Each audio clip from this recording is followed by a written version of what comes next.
we need more people who are interested in growing the media than just making money. One of the things that is killing the Nigerian broadcast for today is that people that are coming in are people who are just wanting to make money, not people who are interested in the art of the media. I think all tertiaries should venture into digital media. So what we are supposed to have done, which I saw in Nairobi, is that there's something called a transitioning. Okay.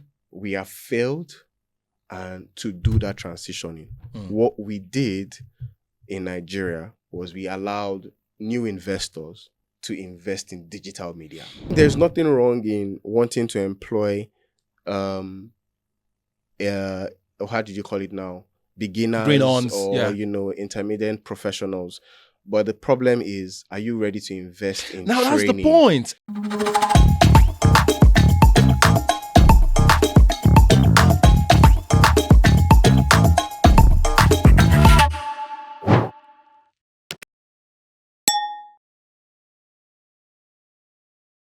What started as a passion became an idea and then became an event. Then it became a podcast. Now it's a movement. Yeah, I'm talking about Dunum. For those that are watching these podcasts for the first time, Dunum is an acronym for Discover, Understand, Nurture, Utilize, and Maximize. So basically, Dunum your potential. Like I said, it's a movement. And from the rising of the sun to the setting of the sun, everybody must Dunum their potential, especially you that are watching this podcast. Yeah. Welcome to another episode of Dunum with Deda. My name is Deda Akionla, and thank you to everyone that has watched any of the episodes of Dunum with Deda. I'm sure there are a lot of testimonies, right? Yeah, you could just send me a DM and just share what you've learned from all the past episodes. And this is the first episode of the year, 2026. So let me say, Happy New Year. I hope it's not too late, right? All right. And today I'm starting on a very, very good note. Yes, I have a guest with me. Yes. And we are starting it's a new year, new me, new set. As you can see, exactly. And we're getting better, we're getting stronger. And the person I have here today, even his name, it signifies strength. Dan Power Touch. Hi. When you hear that name, you're just like... I have Daniel Adaja with me today. How you doing, brother? Very well. Thank you for having me. Happy New Year to you. Yeah, Happy New Year. It's a good year. Do you have a New Year resolution? Are you into those things? I'm not really. Just make more money. Make money. I mean, that's a goal, Make man. more money, have more impact. I think steady. Yeah, I mean, that summarizes it, right? All right, for those that don't know Dan Power Touch, I mean, I said I shouldn't call him a media guru, though, but I mean, to a lot of people that hear his voice on radio, they will say, "Oh, he's a media guru. He's like my role model." I'm sure you have a lot of people like. No, I don't do things like that. I mean, he's a radio presenter. He's an amazing MC, voice of artist. Basically, his voice is what makes him one of the things that makes him stand out. So we're going to hear his story today, how he's been Dunuming his potential. And I'm just going to dive right into it. So I forgot to add, it's an award-winning also. I mean, he's... I beg you. I mean, the future...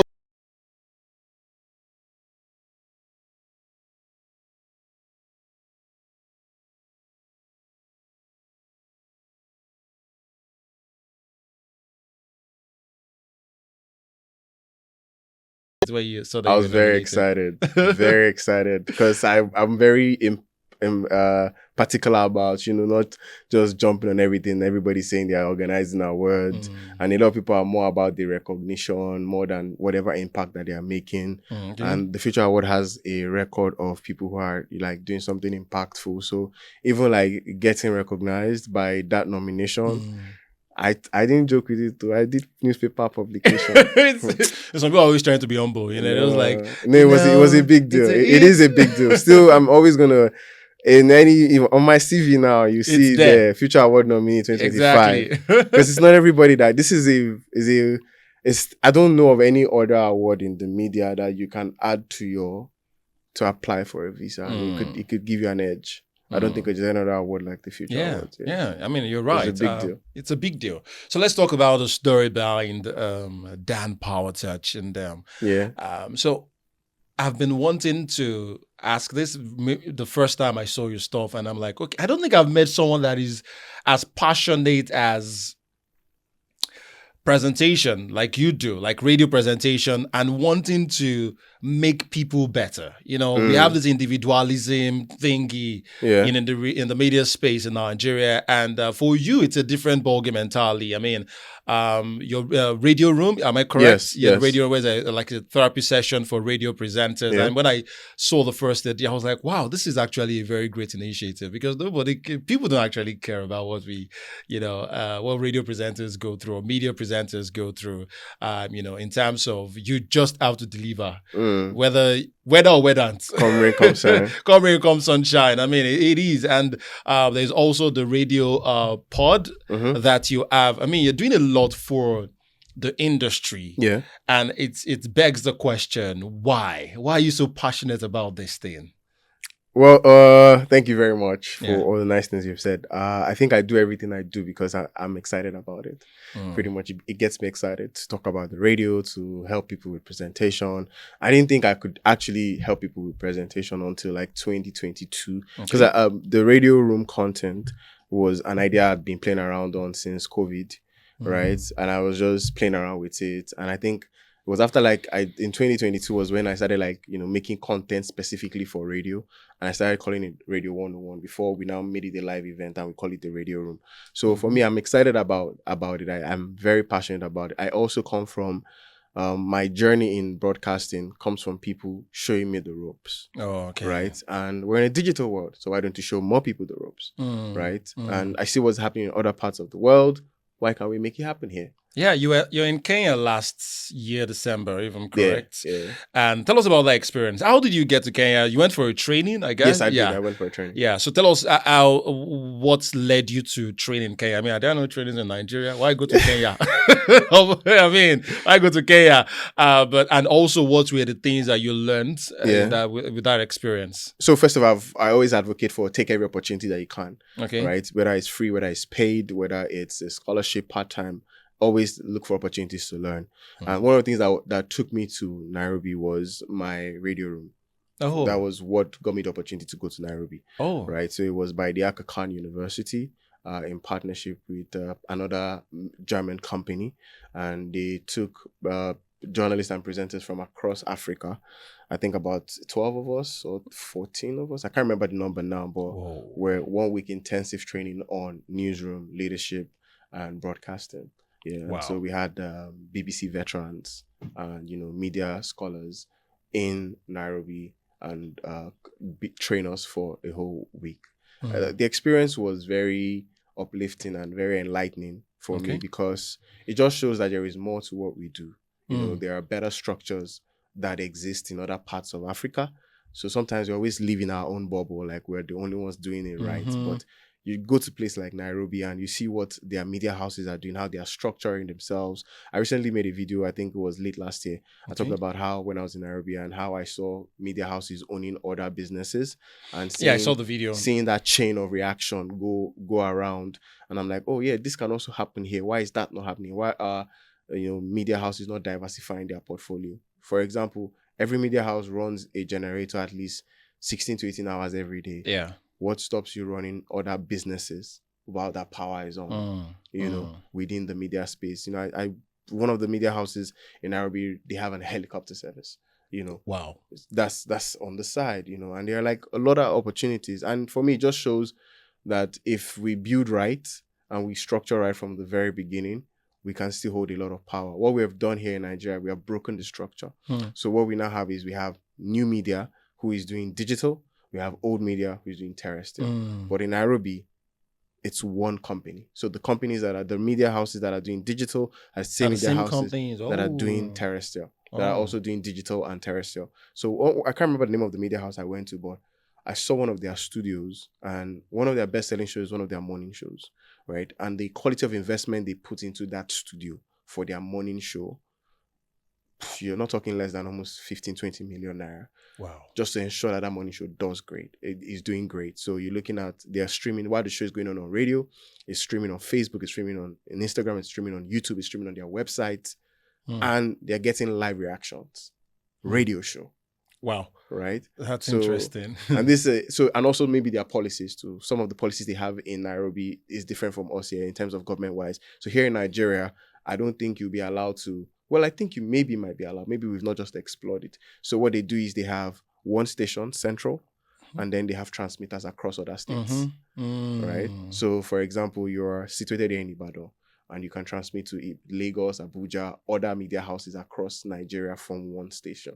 So you just run like our telecommunication companies, transmitters here and there, here and there. And so you can see one station has like 13 signal, 13 frequencies because they are running in multiple states. Yeah. Oh, wow. Isn't that's a cheaper option, right? It's not cheap because it's expensive too, because you have to run high sensitive equipment also. You have to be able to, you have a larger newsroom in one central space because this is Nairobi where Swahili, English, and there are other indigenous languages that are also very popular in this country. So they have to do news in all of those languages, right? So, and that affects the kind of broadcasting that you can have. It's not like there are opportunity to be able to do that because, for example, if you create a station that is southwest, you have to diversify by the time you're going towards the southeast. You have to diversify north central, the north. And for them, there's like one language that cut across almost all the region, majorly. So it's not like English is the major language. English is a major language, but you also have like Swahili and other different indigenous languages that are popular among their people. All right. Okay. Now let's track back to the opportunities you mentioned. Now, you mentioned that the radio room gave you the opportunity to, travel to Kenya for a course and all. And that's something I've always been saying, while I was still on radio, now I can see while I'm still on radio. That's interesting. You don't leave us for trenches. So I could still come back one day. You never know. Anytime. This is also like at the end of the day, radio is transforming. It's changing. Yeah, you get it. So this is a form of. It is. All right. So my question basically is, talking about opportunities out there. I mean, I see a lot of people doing stuff with their potentials, with their talents, and the complain about opportunities. Here you are. I mean, you have actualized basically two ideas that you have. We have the radio room and the radio pod, and that has also given you visibility that it is needed. So take us through the process. And someone watching this right now is saying, or listening to this is saying, okay, how do I get opportunities? I've been doing this for like a while. I've been doing this because you have a lot of radio presenters too that have been doing great stuff, but you realize that they are not being, how do I put it now? They're not receiving the accolades, or they're not receiving the commensurate remuneration, as the case is, or the visibility, as the case is, you get that they should be getting. And you are. I mean, so there are you've mentioned like a lot of things in one. First off, remuneration is a different conversation on its own. Salary you earn is a different ballgame on its own. But there are certain things that you have to be interested in doing for yourself. Okay. Since early 2020 since early 2020, I had started talking about how everybody who is in radio needs to start getting into podcasting. Even before the wave came, and a lot of people started going into it. I've been championing the conversation that radio presenters need to get into podcasting, and how at the time when I said it, some radio presenters like, oh, every radio presenter doesn't have to be a podcaster. But I think that story is changing now. Everybody's now bouncing on the new idea. So also, this is a journey. I've been on radio since 2013. Wow. Right. So I didn't just get on radio now. If you go to my Instagram now, my last post as of today, when we're recording, is me doing the 2016 challenge. Yeah, right? I saw the post. I was looking at you. You were so skinny. And it dawned on me, I think it was while I was looking for pictures to post, I was like, damn, I've been here for so long, man. And but I have always evolved. Okay. Right. And that's something that everybody must do. When I started radio, I started off as just presenting entertainment shows. After a while, I evolved into knowing how to present political shows, how to do interviews, and I was learning on my own. At the end of the day, this is the only industry that doesn't have, you don't need a certificate to work in it, right? You could be skillful and gifted, and you can learn as you go on the journey. So I keep learning as I grow, and that has gotten me here. Even the whole idea of the radio room was me watching stand-up comedy. Oh, really? Yeah. I watched some of this. I remember the first time I watched. There are shows, there are comedy shows where there are multiple comedians. Yeah, there's one that just one comedian. And I was like, this is cool. Yeah, I like the idea. So I was like, what if I try to do the same thing with the radio room? Right? So only me, because the radio room, there was no other speaker. It was just me. And I invited a couple of other individuals to chip in here and there, but it was just me talking. So, and that was where the idea came from. And it's in the curiosity of wanting to be better that you get to do more things. So you have to invest your time, resources. It doesn't come cheap. People see it now like, oh my God, it didn't come cheap. You know, there are days where you have to spend extra money on data, pay for courses on your own, take extra classes, learn from everything and anything that you can see. I am lucky to be eager to learn about this thing because I am interested in it. I said at the beginning, I do these things because it makes me happy. I am interested in it. So it's like it started as a form of passion, as an interest for you. Yes. Even to how I'm evolving, what I'm doing now is still about me being interested in it. When I used to work at the media house when I first moved into the city, we started a show called The Jollof Men. And the idea, The Jollof Men. Yeah. That's true. I've forgotten about, but I remember you used to have like a live show also. Yeah, we do live shows. And that same idea came from me listening to podcasts consistently for a while. And so when an opportunity came, I was ready because I had built capacity for it. Before I started doing the live shows, I had taken courses on podcasting. I had watched live shows. I had seen how other people were doing it. And sometimes you just replicate what people have done that was successful. You get similar or the same results. Now that's interesting because it started from an interest. Then you mentioned something which is actually very important, building capacity. And when the opportunity came, you were ready for it. Because I see a lot of young people out there believing that as long as I am good, I don't need to work on myself. Let me just, especially when it comes to the creative world, a lot of us believe so much in our creativity that we don't see the need to add to it. You were talking about taking courses here and there, taking this here and there, but not knowing that even those courses, the things that you do would open your mind and also give you the exposure needed for you to have these ideas that you need to pursue and all. Yeah. So, I mean, it strikes a chord with me, to be very, to be very honest. At the end of the day, for a lot of the new generation, again, I'm an enthusiast for, we need to revamp, we need to rework our work environment to fit the new working class. Okay. So, because now we have Gen Zs in our workspaces. Yeah. And the work environment is not designed for them because they were born fully in technology. This is the first generation. The Gen Zs are the first generation to own phones before laptop. Oh, that's true. Right? Some of them would never use a laptop till they're writing Jam or a computer. They will do everything on their phone. So don't be surprised that they might not be able to copy and paste. They don't know how to turn a physical button on because they were not born in that age. So even how we address, how we arrange our work environments needs to change.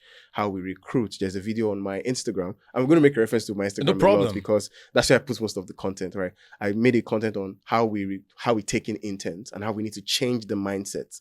You should not bring an intern into the media house and just tell them you're putting them somewhere. Find out their interests, right? And try to see how you can grow with the syllabus. And so even academic calendars need to change for the new working environment. Radio is not what it used to exist like before.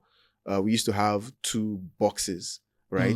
Yes, you're behind the screen, somebody's on the other side pressing the buttons for you. But that has changed now. As the presenter, you're also the studio manager, you're also your producer. These things are evolving, but we're not preparing them for it. The school environment is not preparing them for it. And unfortunately, social media is making matters worse. You know, people are saying how to make money really fast. TikTok, Twitch, and all of these platforms are making it look like these things are going to come easy. It's not going to be for everybody. So it's in how we are talking to the younger generation or the upcoming people in the media that, oh, it's a journey. I post 2016, somebody saw me within a mic, they're like, what? When did you get into this? So that's tell you how long. And those years too, I was also looking up to people who were on top of the food chain. I'm not still on top of the food chain. I'm still like trying to make my way up.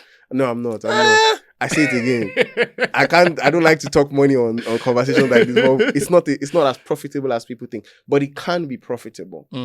We need more people who are interested in growing the media than just making money.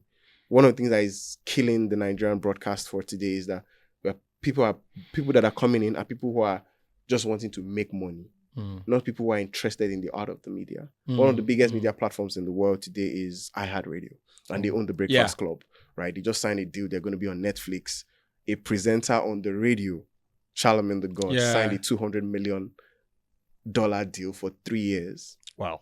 Now, we're not there yet as a country. We don't operate that system. But it also shows the possibilities of what can exist and happen, right? Media house owners are not yet ready to challenge the norm of what is possible. The media house name, the presenters can be bigger than the media house. And they need to begin to accept that you can still have contract written in your favor or in the presenter's favor while also amplifying your media house. Yeah, I mean, I was watching a series recently, and the media or the presenter was talking to our boss, and he was like, "Oh, talk to my agent." Mm-hmm. And I thought of it. How many radio presenters or people presenting on the media have agents? They have talent managers? Because the truth about it is that I'm an advocate of, as long as you're a talent, as long as you're a creative, you need a manager. Two people you need most. You need a lawyer, you need a manager. Yeah. You need those two people. And how many people really do have that? And well, the other side to it is I think a lot of people don't yet know the value they have, or the value that they bring to the table. I was discussing with Afuda, amazing guy. And he was talking about when a radio presenter, there was a time a radio presenter was, I think, negotiating a deal, and the person was saying, the social number of people listen to me, hundreds of people. And he said, no. That an average person, every time you're on air, thousands of people listen to you. Mm-hmm. Every time. Is, you have access to thousands of people every time you switch on the mic. Yeah. And what does that mean is that you have influence over those people, which is a big deal. But we're not talking about these numbers. We're not talking about... Because we're not documenting the data rightly. Yeah. So, for example, the broadcast media depends solely on the NPS rating to get access to data, which I know it's the only available data, but I've questioned its reliability. Same here. Because a radio station can be playing in a fuel station. There are 6 attendants and a manager listening, but you calculate it as one. You enter a cab, there are 5 people in a cab from point A to point B interacting with the radio as the driver keeps moving. So in a day, the driver picks about 500 to 600 passengers. You regard it as one. So it is not exactly the most dependable data we have as resource, but we're not leveraging it as much as possible. And it's still a big deal for the Nigerian media. You also need to look at the conversation around digital data. How many stations have developed their YouTube, Facebook, Instagram, TikTok, Twitter database? That's a measurable data you can see and interact with immediately. You can tell how many people join a live stream. You can see the numbers in real time. Right? And that's what marketers want, because the same marketers that we go and lobby for as media houses, podcasters are getting them. Yeah. Like this. Because they can present numbers. They can track down the numbers. They don't need to meet them. They go and, when they go to their YouTube, they see 1 million views. So you mean like 1 million people watch this? So if 1 million people watch this and I charge you for what 1 million is, then I know what I'm doing. So that data is what we are not documenting rightly. Yeah. And I think I also need to mention this. I believe that radio, like you said, you mentioned something earlier, terrestrial radio station I think all terrestrial radio should venture into digital media.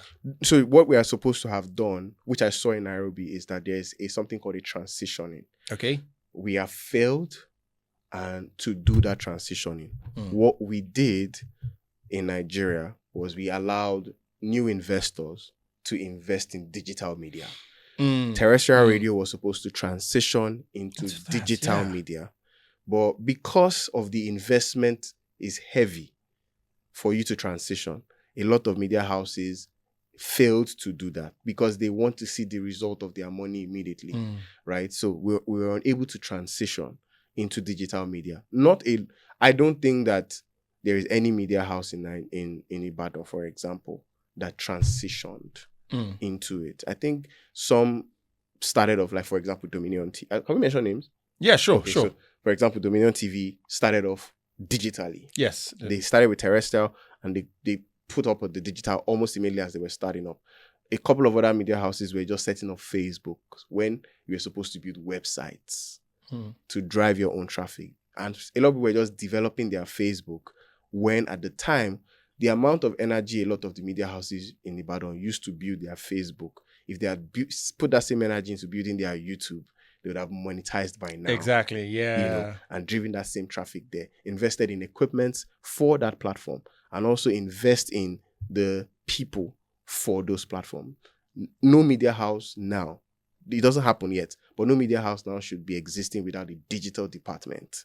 You need a digital multimedia department, a media department that focuses specifically on your digital presence, from the shows on the radio to the activities happening in the newsroom. So it's not just copy and paste stories from different newspapers, but you are indigenously doing your own stories. We left that vacuum for new investors to put in money into this space. And so now we have traditional media and we have digital media. It shouldn't have been like that. It should have been the traditional media transitioning into the digital media. It happened with the newspapers. The newspapers moved from being hard copy papers into digital, into apps, into having short stories on social medias about those news.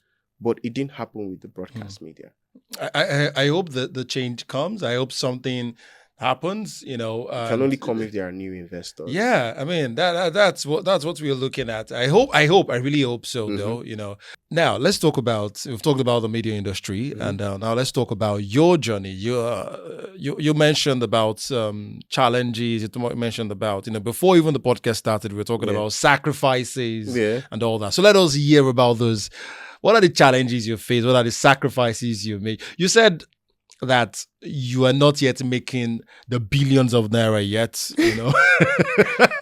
but I mean, I really don't have to sugarcoat it. The truth about it is that media personnel are not being paid well, averagely in Nigeria. Let's shine the spotlight in Ibadan. Okay. Yes, I've left. No, not just in Ibadan. I think a lot of the times we always have this thing of Lagos being the place that pays. Yeah. But the average radio presenter in Lagos earns 145,000. Really? The average radio presenter in Lagos. In Ibadan? I think the average in Ibadan, we did a data with Radport, and I think it's about 65,000. 65, yes, you're right. That's the average. That's the average, 65,000 naira. I think less than 3% of presenters in Ibadan make over 300,000 naira in Ibadan anymore. Less than 6%. You are very right. Right. But in Lagos, you see as much as 15-25% doing over 300,000 naira a month.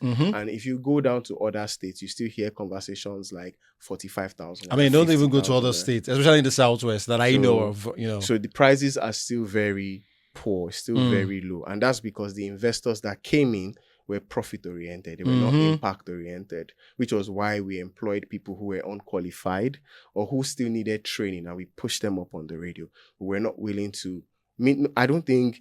if anybody who is in the media house right now, in the last 3 years, has your media house sponsored a in-house training for you?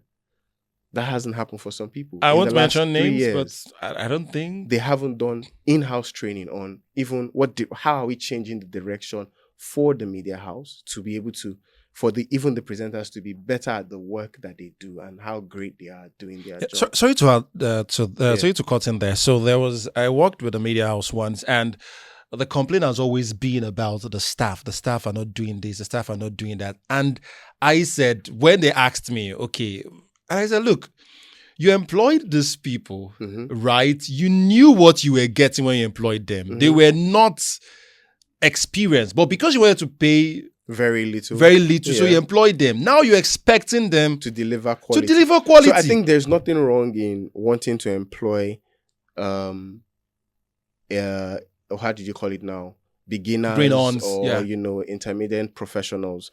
But the problem is, are you ready to invest in training? That's the point. And that was the point I made earlier. Like when they asked me, I said, you have to invest in training them. And I think the leadership is also the problem. The leadership in the media houses are business owners.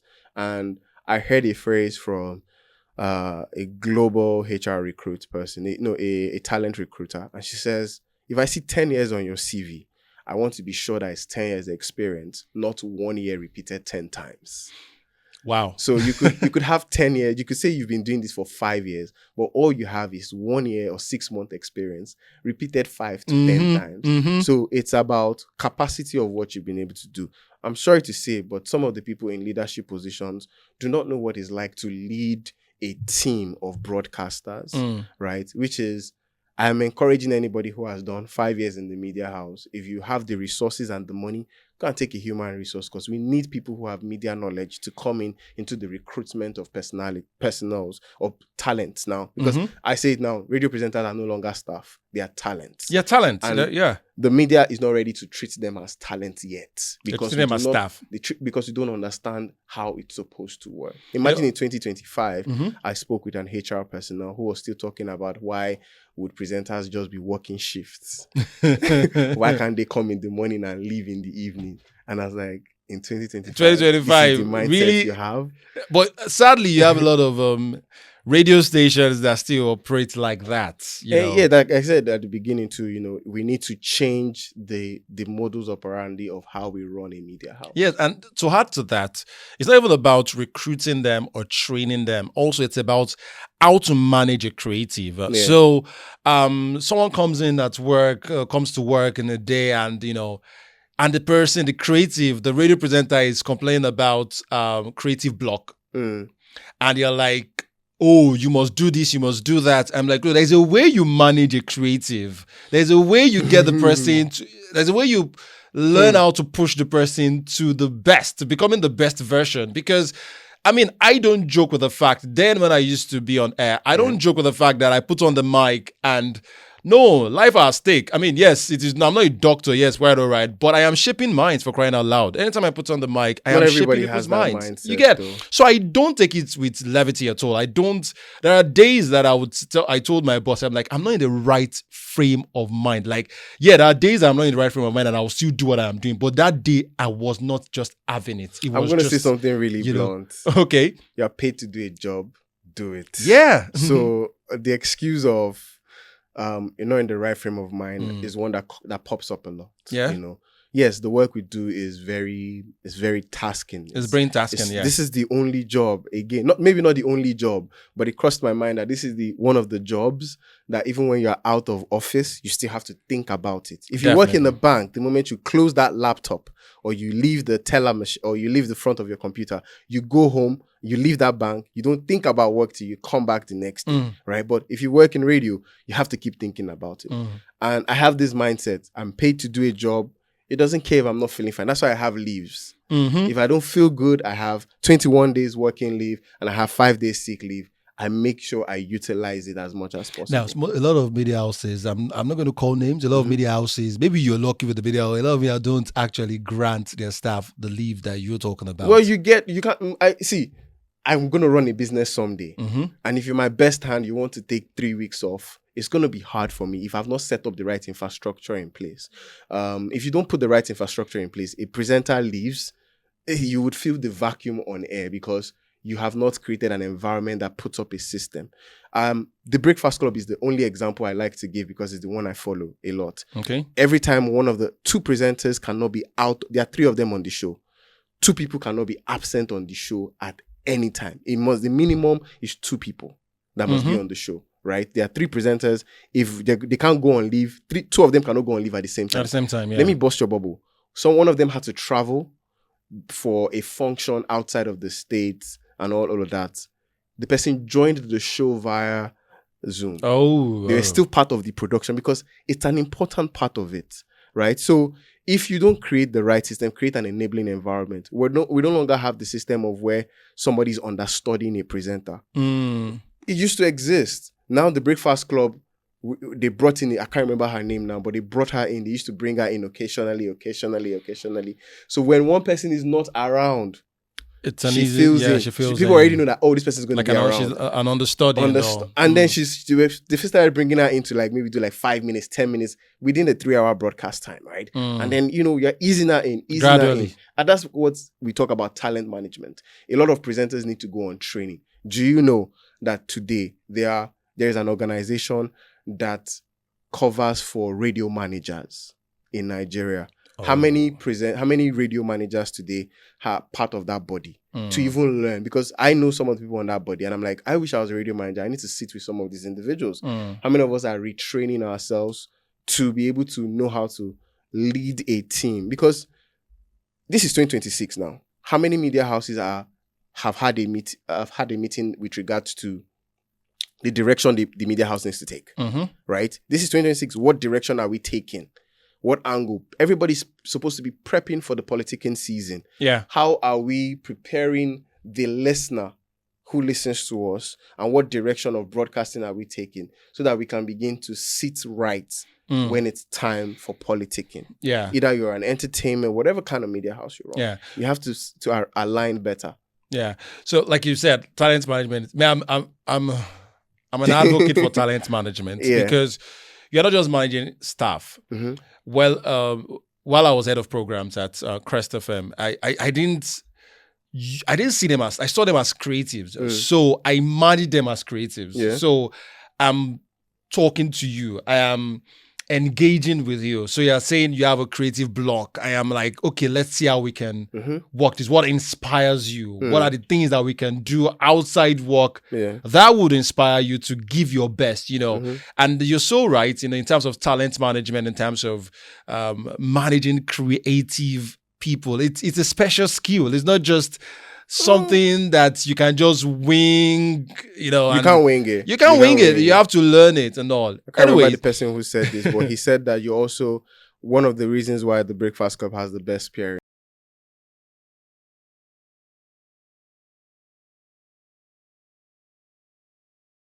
I took a what do you call it? A character test. I can't remember what the exact name they call it, where you know your temperament. Oh, okay. And I sat with this life coach who is a professional, and I was shocked at the results myself. And I'm like, imagine if every radio station was able to pay this kind of individual to come and assess every presenter. Some presenters are functioning in the wrong belts. They are great presenters, but they're in the wrong belts. This test that you're talking about, the temperament tests, and there was a time I tried, there's this online test that I went for a training also, and I took the test. You understand? So I was like, wow, this is really revealing for me as a person. So I decided to share it with the staff, like everybody, radio presenters. And even the radio presenter, I didn't see the need to do it. And I'm like, this is going to help you understand yourself better, help you understand how best you can bring out the creative juice, in you, so it's also, I think there's a lot of knowledge gap that we need to fill in the media. We have a long way to go. But the what's it called? The good news is that we are beginning to have that conversation. Yes. And I think we need to have more of that conversation. I think we need to have more of this conversation with CEOs. Yes, and the managers. I'm maybe what's their name now? Is it Africast would see this and the NBC would see this, but they do a poor job at actually training managers and engineering CEOs. I've been at one of the Africasts before, and the conversation there is more about the engineering part of broadcasting. Okay. Not necessarily they're looking at policies, but I still ask myself the question, the NBC cares so much about what we say on the radio, right? If you care so much about what we say, don't you think you should care about the people who say those things? You want to sanction a radio station for something a presenter said, but there is no penalty. There is nobody looking out for that presenter. So if they sanction the station will sanction the presenter, most likely fire that presenter, or make sure that the money comes out from the presenter's salary. Nobody's protecting us. And for years now, people have been trying to set up so many associations. I used to be not very eager to associate myself with it, but I've realized that we need a body to represent us. Yeah, there needs to be some form of regulation. I'm not for the certificate that, you have to have a minimum degree in this. No, that's not what I'm for. I'm for, if a media house is going to hire you, they have to send you on training. That's important. They have to send you on training. If they're not going to send you on training, they have to have a staff programming, that allows you to learn the system and how it works. I've seen presenters being hired today. You resume the next day on air. It's wrong. It's wrong. I mean, it happens a lot. You don't know the house style. They don't know where you're coming from, because at the end of the day, you have to assume that the person does not know anything at all, and then train them with your house system. I mean, we don't have so that. we don't have that. We don't have facilities to train people anymore. So it's we have work to do. We have work to do. Okay, so let me go back to my question earlier on, because I mean, I'm so passionate about the media. I'm more passionate about the creatives, the talented people in the industry. Yeah. Anyways, let's talk about the challenges and the sacrifices you've had to make. I asked a question earlier on about the money. We know the money, but you're still there. So what has kept you consistent? So and all that. I have been lucky. Okay. I would say that I have been lucky over the years to not just depend on my salary from the radio, but which is also sad for the media that, you can't totally depend on one single pay. You have to make multiple things happen for you. People don't like to talk about it, but there are days I've had to be a boat driver, after work, just to be able to make ends meet. There are days when I've had to take pay cuts for MCing gig, for voiceover gig, just to be able to make things work. And you're like you're a celebrity. Celeb? Nah, calm down. Imagine you driving a boat. I was like, I know you. Nobody knows me, man. I know you. You think you're famous? Start driving a taxi. Then you realize nobody knows you. Start driving a taxi. Nobody cares. Nobody cares at the end of the day. So what I'm trying to say is the challenges are multifaceted, right? From poor remuneration to poor management policies to even challenges of getting funding for training or getting opportunities for training. The opportunities that are available, they are limited. Media houses are not investing in the presenters for training. You have to find a way to learn on your own, and which is how I have grown. I have invested time in learning on my own. When I see somebody doing something better than me, I'm understudying them. I'm trying to get better and all. How are you doing this thing? Yeah, that's the next thing. How are you doing this? So someone listening or watching us right now is in our shoes. Yes, we understand the media, investing in us and all that. Now, what's your advice to that person? And just like you, is passionate about this thing. Let's even forget media, for example. We have a lot of industries that the creatives are in, and it's like the industry is not favoring them. What do they do? Well, first off, get a job that pays. Okay. Get a job that pays. Like I said, I've been lucky to have started earning right from my university days doing radio. I've been lucky to earn from that year. And while I've been doing this, I was doing other things. So find something that pays. Find something that pays, okay? Be ready to learn and be ready to invest your resources in learning. If you say you cannot pay for trainings in academies, be ready to use YouTube as a resource. Yeah. Right. Yeah. There's so many free materials on YouTube. People don't even realize that. I learned how to do show prep from watching YouTube videos. I learned how to arrange music in a way that fits an audience from watching YouTube videos. I learned audio editing. I perfected my audio editing skills with YouTube videos. Wow. Right. My podcasting skills, I brushed them up with YouTube videos. So that's a place to learn. Also, if you want to do something, you have to practice it in your own comfort, in your own way. Whatever excuse you have, they don't matter.